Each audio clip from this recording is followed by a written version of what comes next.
مرحبا بكم في فيديو جديد عن آخر أخبار المنتخب الأولمبي، حيث استعاد المنتخب المغربي الأولمبي نجمه إلياس أخوماش بعد تعافيه من الإصابة.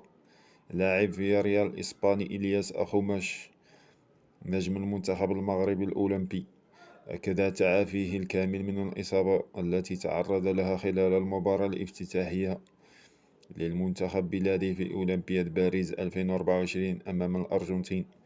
وجاء تأكيد شفاء أخوماش بعد مشاركته كبديل في مباراة المنتخب المغربي ضد أوكرانيا، حيث قدم أداء مميزا أثبت من خلاله جاهزيته البدنية والفنية للمشاركة في المباراة المقبلة.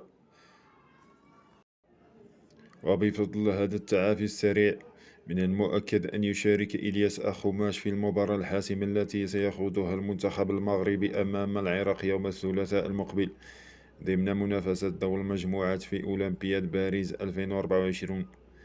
كانت إصابة أخوماش قد أثارت قلقا كبيرا لدى جماهير المنتخب المغربي والجهاز الفني، نظرا لأهمية الدور الذي يلعبه هذا اللاعب الشاب في خط الهجوم الفريق.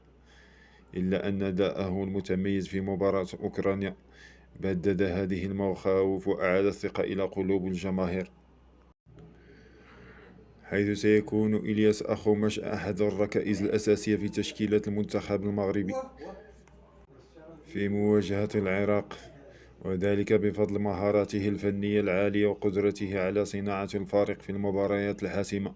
دوره الهجومي الكبير يعتبر عنصرا حيويا للفريق المغربي الذي يسعى لتجاوز صعوبة المجموعة والوصول إلى الأدوار المتقدمة في الأولمبياد.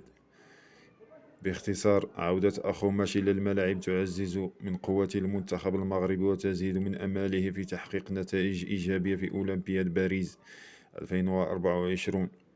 لا تنسوا دعمنا والاشتراك ليصلكم كل جديد، وشكرا.